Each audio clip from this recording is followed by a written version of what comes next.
Depleted uranium is a very, very effective biological weapon, and it is being used to destroy the civilian population in regions that we would like to control.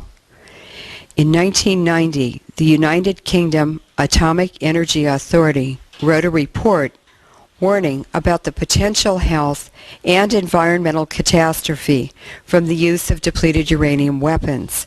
The health effects had been known for a long time. The report sent to the UK government warned that, in their estimation, if 50 tons of residual DU dust remained in the region, there could be 500,000 extra cancers by the end of the century, 2000. Estimates of depleted uranium weapons used in 1991 now range from the Pentagon's admitted 325 tons, and that's only bullets, to other scientific bodies who put the figure as high as 900 tons. A warthog shoots 1.5 tons of bullets in 1 minute. That would make the number of estimated cancers as high as 9 million, depending on the amount used in the 1991 Gulf War. In the 2003 Gulf War, estimates of 2,200 tons have been given, causing about 22 million new cancers. Altogether, the total number of cancer patients estimated using the UK AEA data would be 25,250,000.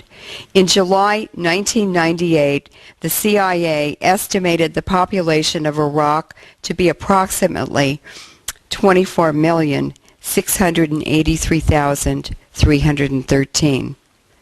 Ironically, UN Resolution 661, calling for sanctions against Iraq, was signed on Hiroshima Day, August 6, 1990. Does anyone in this room think that we are not using DU deliberately as a biological weapon? But what is happening is that what we're using over there is coming over here. And as a geologist, we know from volcanic eruptions that the ash is distributed globally throughout the atmosphere in 1 year.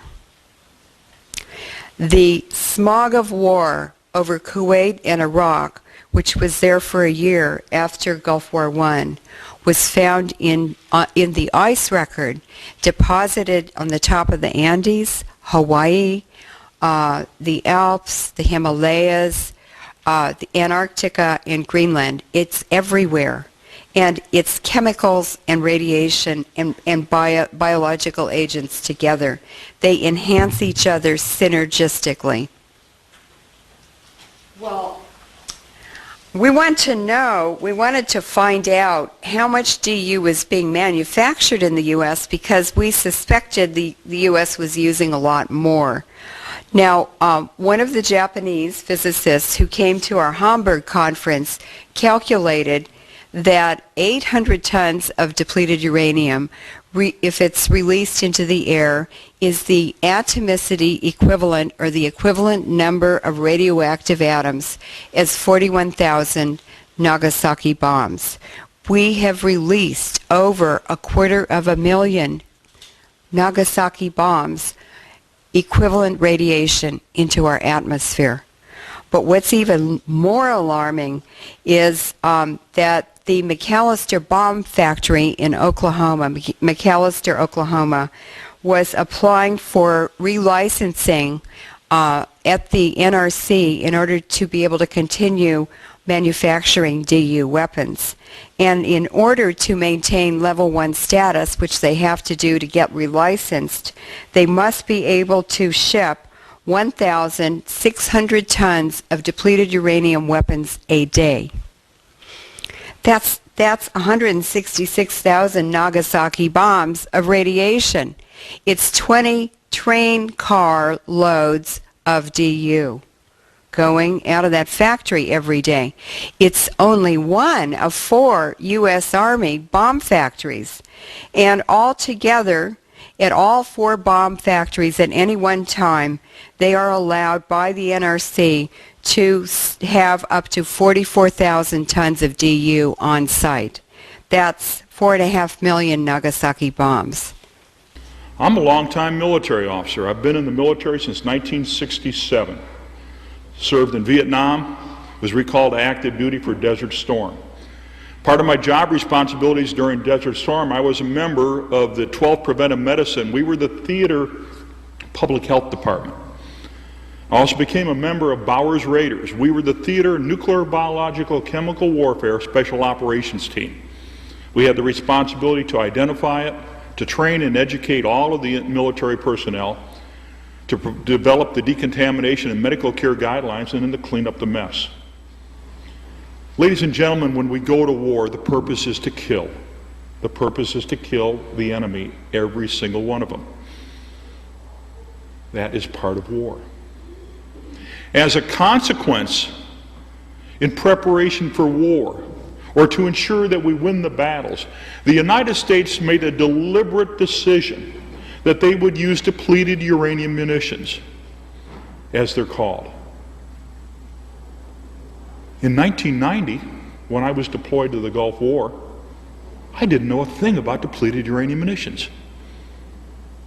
Well, that's 20 some odd years after I initially went into the military. In December of 1990, I received a letter via the United States mail into a combat zone from the Pentagon, from the senior health physicist for the U.S. Army, saying, you better think about depleted uranium. And I go, what's that? I've never heard of it. The United States fired over 350 tons of munitions containing uranium-238. 350 tons. Now, any place that we go, whether in Illinois where I come from, or here in Seattle, or in England, or any place around the world, if you were to take 1 pound of solid uranium-238 and throw it out in anybody's backyard or in your community park, or I just came from Massachusetts, if they were to throw it in the Commons in Concord, Massachusetts, where our nation was born, you would go to jail forever. You would be in jail for a long time. However, the United States could take our radioactive waste, put it into munitions, and throw it into anybody else's backyard with immunity. Or so they continue to think. Depleted uranium munitions are solid uranium-238. They are not coated, they are not tipped. Each and every tank round fired by the Abrams tank is 10 pounds of solid uranium-238 contaminated with plutonium, neptunium, and americium. Now, the contamination came from the U.S. Department of Energy manufacturing sites in Paducah, Kentucky, Oak Ridge in Tennessee, and Portsmouth in Ohio. Solid uranium-238. Now, the A-10 Warthog aircraft, it's a phenomenal tank buster. It's excellent in combat, just like the Abrams tank is.